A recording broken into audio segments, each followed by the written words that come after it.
వందనాలండి. ఎలా ఉన్నారు? బాగున్నారా? దేవుడిచ్చిన మహా ఉచితమైన కృపను బట్టి మనిషికి 4 కాలాలు అన్నమాట అండి. అందరికీ తెలిసిన విషయమే. మొదట బాల్యము, 2 యవ్వనము, 3 కౌరవము, 4 వృద్ధాప్యం అన్నమాట అండి.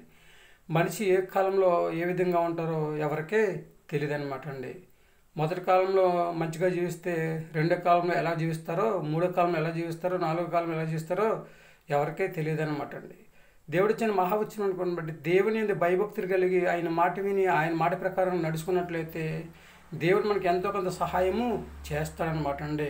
పడ్డవాడిని పడ్డట్టుగానే ఉంచడనమాట అండి. కనుక దేవుడిచ్చిన మహా ఉచితమైన బట్టి ఒక వ్యక్తి మనందరిని కూడా కష్టపడి మనందరినీ పోషించే వ్యక్తి మనకు ఉన్నాడనుకోండి, చక్కగా అతను డబ్బులు తెచ్చి మనల్ని పోషించేంత వరకు కూడా మనకు సంతోషంగానే ఉంటుందన్నమాట అండి. ఆ వ్యక్తికి అనుకోకుండా అనారోగ్యం వచ్చిందనుకోండి, అప్పుడు దాకా అతని గురించి మంచిగా పోడే మనము అనారోగ్యం వచ్చిన తర్వాత డబ్బులన్నీ ఖర్చు అయిపోతున్నాయి, వీడు ఎప్పుడు చచ్చిపోతాడని చెప్పేసి మనము అనుకుంటూ ఉంటాం అనమాట అండి. సావడం అనేది బ్రతకడం అనేది జడ్జిమెంట్ ఇచ్చేది దేవుడు అనమాట అండి. కానీ దేవుడు ఎప్పుడు కూడా నుండి సహాయం చేయాలని ఆలోచన కలిగి ఉంటాడు తప్ప ఎప్పుడు కూడా ఎవరిని కూడా దూషించి ద్వేషించి అవమానపరిచే దేవుడు కాదనమాట అండి. మనమైతే దూషిస్తాం, ద్వేషిస్తాం, అవమానపరుస్తూ ఉంటాం. కష్టపడి డబ్బులు తెచ్చినంత సోపు కూడా అతన్ని మంచిగా చూస్తాం, మంచిగా పొగుడుతాం. కొంచెం అనారోగ్యం వచ్చేసరికి అతన్ని సాగు కోరుతూ ఉంటాం అనమాట అండి. ఎప్పుడు చచ్చిపోతాడో అని చెప్పేసి మనం ఎదురు చూస్తూ ఉంటాం అనమాట అండి. కానీ సర్వశక్తి గల దేవుడు చెప్తున్నాడండి, ఒకరి ఎడల ఒకరు ప్రేమ కలిగి జీవించమని చెప్తున్నాడంటే. ఒక మనిషి సాటి మనిషిని ప్రేమించాలండి. ఒక మనిషి సాటి మనిషికి సహాయము చేయాలని చెప్పేసి దేవుడు చెప్తూ ఉన్నాడు అనమాట అండి. ఎవరైనా మన గృహంలో అనారోగ్యంగా ఉన్నారనుకోండి, వాళ్ళకు మనం చేయగలిగినంత సహాయం చేసి తర్వాత దేవుని నామంలో ప్రార్థన చేయాలి. లేదా ముందు దేవుని నామంలో ప్రార్థన చేసి ఆ తర్వాత మనం చేయగలిగినంత సహాయం వాళ్ళకి చేసినట్లయితే దేవుడు కూడా ఆ మనిషికి కావాల్సిన సహాయాన్ని దేవుడు ఇస్తూ ఉంటాడు అనమాట అండి. కాబట్టి మనందరం కూడా ఎదుటివారిని ప్రేమిద్దాం, ఎదుటివారిని గౌరవిద్దాం. ఎవరైనా అనారోగ్యంగా ఉంటే వారి కోసం ప్రార్థన చేద్దాం. అందరిలో ప్రేమ కలిగి జీవిద్దాం. చక్కగా ఒకరికొరకు ఒకరు ప్రార్థన చేసుకుందాం. ఐకమత్యం కలిగి జీవిద్దాం. సమాధానంగా ఉందాం. చక్కగా అందరితో కూడా ప్రేమగా మాట్లాడి మంచిగా మాట్లాడి సహజ లక్షణాన్ని మనము కలిగి ఉందాం తప్ప ఎప్పుడు కూడా మనం ఎదుటి వ్యక్తిని చనిపోవాలని చెప్పేసి మనము కోరకూడదనమాట అండి. సావడం అనేది బతకడం అనేది దేవుని చేతిలో ఉంటుందన్నమాట అండి. మన బాధ్యత ఏంటంటే ప్రార్థన చేయడం మన బాధ్యత. తర్వాత దాన్ని నెరవేర్చే దేవుడు మనకు తోడుగా నీడగా సహకార ఉపకారంగా ఉంటాడు అనమాట అండి. కనుక మనందరము కూడా ఎదుటి వారిని ప్రేమిద్దామా, చక్కగా ఎవరైనా అనారోగ్యంగా ఉంటే వాళ్ళ కొరకు ప్రార్థన చేద్దామా, చేతనైతే వాళ్ళకి మనకు తోచిన సహాయము చేయగలిగే సహజ లక్షణాన్ని మనం కలిగి ఉందామండి. ఏమంటారు? మీ ఆలోచన మీదేనండి. Sisters and brothers, mothers and fathers, సహోదరులారు ఒకసారి ఆలోచన చేసుకోండి. ఏది మంచిదో ఏది చెడ్డదో మీకే తెలుస్తూ ఉంటుంది అన్నమాట అండి. ఏది మంచిదో ఏది చెడ్డదో యోచించి చూసుకుని మంచి దానిలో మంచి మార్గంలో నడుద్దాం. చక్కగా మంచి మార్గాన్ని ఎంచుకుని చక్కగా మంచి మార్గంలో నడిచి ఎదుటి వారికి సహాయం చేసే సహజ లక్షణం మనము కలిగి ఉందాం. మన దగ్గర ఏమీ లేదనుకోండి, కనీసం ఎదుటి వారి కొరకు ప్రార్థన చేస్తే ఆ ప్రార్థన దేవుడు ఆలకించి వాళ్ళకి స్వస్థతను, సమాధానం, నింబదన దేవుడు దయచేస్తూ ఉంటాడు అనమాట అండి. ఏమంటారు? అందరి కోసం ప్రార్థన చేసే సహజ లక్షణాన్ని కలిగి ఉందామా? ఎదుటి వ్యక్తిని ప్రేమించే సహజ లక్షణాన్ని కలిగి ఉందామా?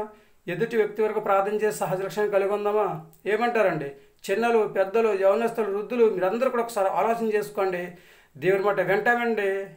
అలాగే అందరితో మంచిగా మాట్లాడతామని చెప్పేసి అందరినీ చక్కగా ఎదుటి వ్యక్తికి సహాయం చేస్తామని చెప్పేసి ఎవరైతే అంటారో వారందరూ కూడా తల్ల వంచండి. చిన్న ప్రార్థన చేద్దాం. మహాపరిశుద్ధుని పరలోకపు తండ్రి, నీకు వందనాలు. ఒక మనిషికి 4 కాలాలు తండ్రిస్తుంటారు. 4 కాలాలు ఏ మనిషి ఎలా ఉంటాడు ఎవరికీ తెలియదు తండ్రి. మీరైతే తండ్రి ప్రభావ మృదు వచ్చే వరకు ఎత్తుకుండని చదివించండి దేవుడు తండ్రి. నీకు వందనాలు తండ్రిస్తుండో తండ్రి. నీ ప్రేమ గొప్పది తండ్రిస్తోతుండ్రవా. మేమైతే తండ్రి మానవులుగా తండ్రిస్తోతుండ్రవా. ఒక మనిషి బాగున్నంత చెప్పు తండ్రిస్తుంది బాబా, పొగుడుతూ ఉంటాం తండ్రిస్తుంది బాబా. ఒక మనిషి జీవించినంత కాలం కూడా తండ్రిస్తుంది బాబా, ఆరోగ్యంగా ఉండి తండ్రిస్తుంది బాబా. మాకు డబ్బులు తెచ్చి ఇస్తే ప్రభా, మమ్మల్ని పోషిస్తే తండ్రిస్తుంది బాబా. వ్యక్తి కొరకు పొగుడుతూ ఉంటాం తండ్రిస్తుంది బాబా. ఏ పాటి అనారోగ్యం వచ్చినా తండ్రి ఆ వ్యక్తిని మేము తిట్టుకుంటూ ఉంటాం ప్రభా. నీకు వందనాలు తండ్రిస్తూ తండ్రి. కానీ నువ్వు అలాంటి దేవుడు కాదు తండ్రిస్తుంది బాబా. శాశ్వత కాలము తండ్రి ప్రభా, ప్రేమించే దేవుడు తండ్రి, శాశ్వతమైన ప్రేమతో తండ్రి మమ్మల్ని ప్రేమించే దేవుడు కనుక తండ్రిస్తూ తండ్రి. నీ ప్రేమ తను మేము పొందుకుని తండ్రిస్తుండ్రవా. సాటి మనిషిని తండ్రిస్తుండ్రవా, ఎదుటి వారిని తండ్రిస్తుండ్రవా. ప్రేమించే సహజ లక్షణం కలిగి జీవించే యోగ్యతను దయచేయండి. ఎదుటి వారికి సహాయం చేసే సహజ లక్షణం తండ్రి మాకు దయచేయండి. మంచి మనసును దయచేయండి. మా దగ్గర ఏమీ లేకపోతే ప్రార్థన చేసే యోగ్యతను దయచేయండి ప్రార్థిస్తున్నాం ప్రభా. నీకు వందనాలు తండ్రిస్తుండ్రవా. ఈ కృప, నీ కాపుదల, నడుపుదల, నిన్నటి దీవెన ఆశీర్వాదంలో బిడ్డలందరూ కూడా దీవించండి, ఆశీర్వదించండి. యవనస్తులను, వృద్ధులను, చిన్నలను, పెద్దలందరూ కూడా దీవించండి. పిల్లలందరూ కూడా దీవించండి. చదువుకునే పిల్లలందరూ కూడా దీవించండి, ఆశీర్వదించండి. ఉద్యోగం చేస్తున్న వారిని, వ్యాపారం చేస్తున్న వారిని తండ్రి, వివాహం కోసం ఎదురు చూస్తున్న వారిని తండ్రి ప్రభావ, బాలింతరాలను తండ్రిస్తున్న గర్భిణీ స్త్రీలను తండ్రి ప్రభావ, సంతానం బిడ్డలు తండ్రి ప్రభావ, అనారోగ్యంతో బాధపడుతున్న వారిని, చేతులు చేసుకుంటున్న వారిని తండ్రిస్తున్నారు. అలాగే తండ్రి వాహనం నడుపుతున్న వారు తండ్రి 1 by 1 తండ్రి అందరిని కూడా దీవించి ఆశీర్వదించి ఎవరికి కావాలని వారికి దాయిచ్చేవని మా అందరూ ప్రభు తండ్రి నీ ప్రేమను పొందుకుని తండ్రి ప్రభావ తండ్రి ఎదుటి వారిని ప్రేమించి సహజ రక్షణ కలిగి ఉండే యోగ్యతను దాయిచ్చేయమని, అందరికి మంచి ఆరోగ్యం దాయిచ్చేయను. మా ప్రార్థనలకు ఇస్తాను, మా ప్రార్థన ప్రతిఫలం దాయిచ్చేయను. మా కొరకు తరగని యేసుక్రీస్తు ప్రశ్నమైన వేడుకొంచున్నాము తండ్రి. ఆమేన్. అందరికీ వందనాలండి. తిరిగి దేవుని ఆశీర్వాదాలు మీకు తోడుకున్నాను కాక దేవుడు మిమ్మల్ని దీవించి ఆశీర్వదించను కాక. ఆమేన్. దేవుడు ఇచ్చిన మహా ఉచితమైన కృపను బట్టి అందరం కూడా దేవుని పిల్లలను కనుక దేవునికి తగినట్లుగా జీవిద్దాం. సాధ్యమైతే ఎదుటి వారికి సహాయం చేసే సహజ లక్షణాన్ని కలిగి ఉందాం. అప్పుడు దేవుడు మనకు సహాయం చేసే సహజ లక్షణాన్ని కలిగి ఉంటాడనమాట అండి. మరి ఎదుటి వారికి సహాయం చేయకపోతే మనకు ఎవరు సహాయం చేస్తూ ఉంటారు? మరి మనం కూడా గుప్పులు బిగించకుండా గుప్పులు ఇప్పుదాం. అప్పుడు దేవుడు మనకు కావాల్సిన సహాయాన్ని చేస్తారనమాట అండి. ఏమంటారు? మీ ఆలోచన మీదేనండి. దేవుడు కోరుకునేది ఒక్కటే, జాలి, దయ, కనికరం, దీన మనస్సు ఎదుటి వారి ఎడల కలిగి మనం జీవించినట్లయితే అంతకు మించిన మహాభాగ్యం మరొకటి లేదండి.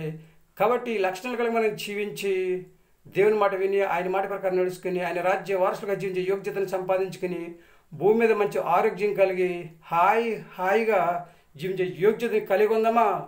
చేస్తారా ఎదుటి వారికి సహాయం? ఏమంటారు?